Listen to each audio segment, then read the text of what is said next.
সে ছিল মক্কার সবচেয়ে সুন্দর ও ধনী যুবকদের একজন। মানুষ দূর থেকেই তার সুগন্ধি চিনতে পারত। তার পোশাক, তার চলাফেরা সবকিছুই ছিল রাজকীয়। মক্কার মানুষ বলত, এমন জীবন আর কারও নেই। মক্কার ব্যস্ত রাস্তাগুলোতে যখন সেই যুবক হাঁটত, মানুষ তাকিয়ে থাকত। সে ছিল মক্কার সবচেয়ে ধনী ও অভিজাত পরিবারের ছেলে। তার নাম মুসাব ইবনে উমাইর। তার মা তাকে খুব ভালোবাসতেন। তার জন্য সবচেয়ে দামি কাপড় আনা হতো, সবচেয়ে সুন্দর সুগন্ধি ব্যবহার করা হতো।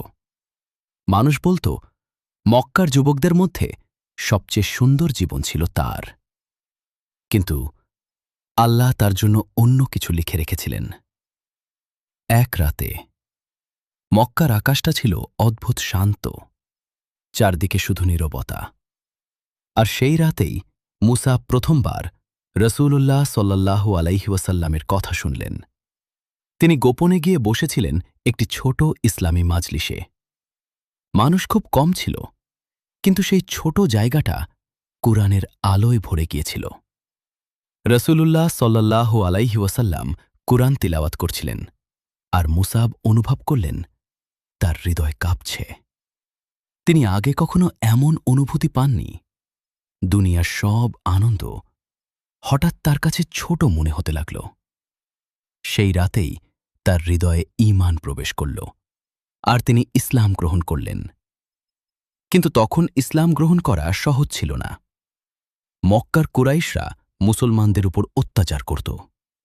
মানুষ ইসলাম গ্রহণ করলে তাকে শাস্তি দেওয়া হতো।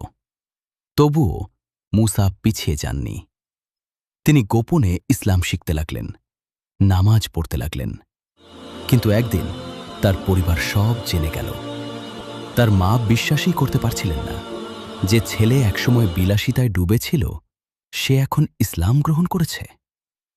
রাগে ক্ষোভে তাকে ঘরে বন্দি করে রাখা হল। তার সুন্দর পোশাক কেড়ে নেওয়া হল। সুগন্ধি, আরাম, বিলাসিতা সব বন্ধ হয়ে গেল।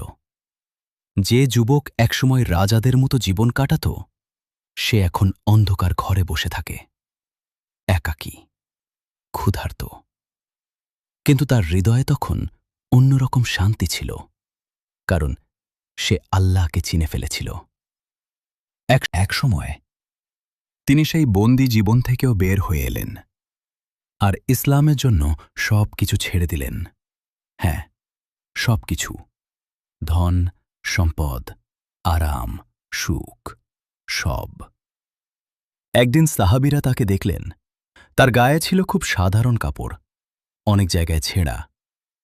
রসূলুল্লাহ সাল্লাল্লাহু আলাইহি ওয়াসাল্লাম তাকে দেখে কেঁদে ফেললেন, কারণ তিনি জানতেন এই যুবক একসময় মক্কার সবচেয়ে বিলাসী মানুষদের একজন ছিল, কিন্তু আজ আল্লাহর জন্য সে সব ছেড়ে দিয়েছে। তারপর একদিন রসূলুল্লাহ সাল্লাল্লাহু আলাইহি ওয়াসাল্লাম তাকে একটি বড় দায়িত্ব দিলেন। তাকে মদিনায় পাঠানো হল, মানুষকে ইসলামের দিকে ডাকতে। ভাবো, একজন যুবক যে একসময় শুধু বিলাসিতা চিনত, সে এখন মানুষের হৃদয় বদলানোর কাজ করছে।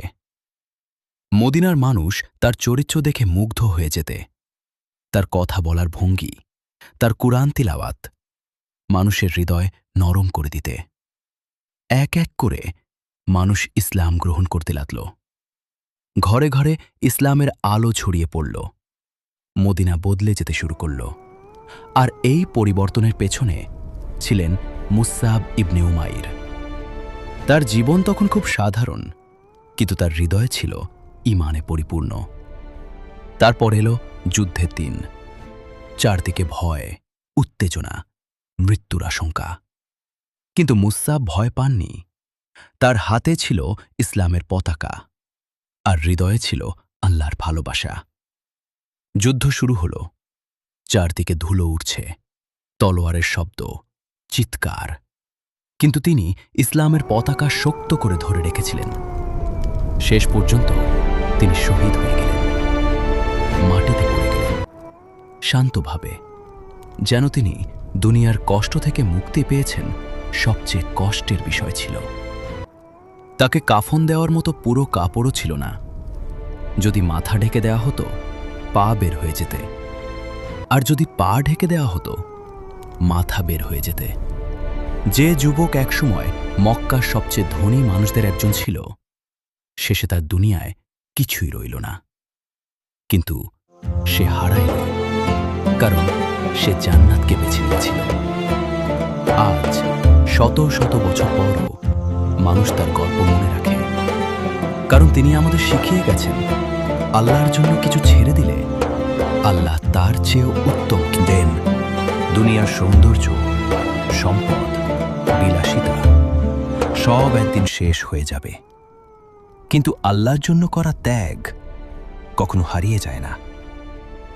হয়তো আজ আমরাও দুনিয়ার পেছনে ছুটছি, হয়তো আমরাও আল্লাহকে ভুলে যাচ্ছি, কিন্তু মুসাব ইবনে উমাইরের জীবন আমাদের মনে করিয়ে দেয় সত্যিকারের সফলতা দুনিয়াতে না, আল্লাহর কাছে। তাই আজও সময় আছে আল্লাহর দিকে ফিরে আসার, কারণ একদিন আমরাও সব ছেড়ে চলে যাব।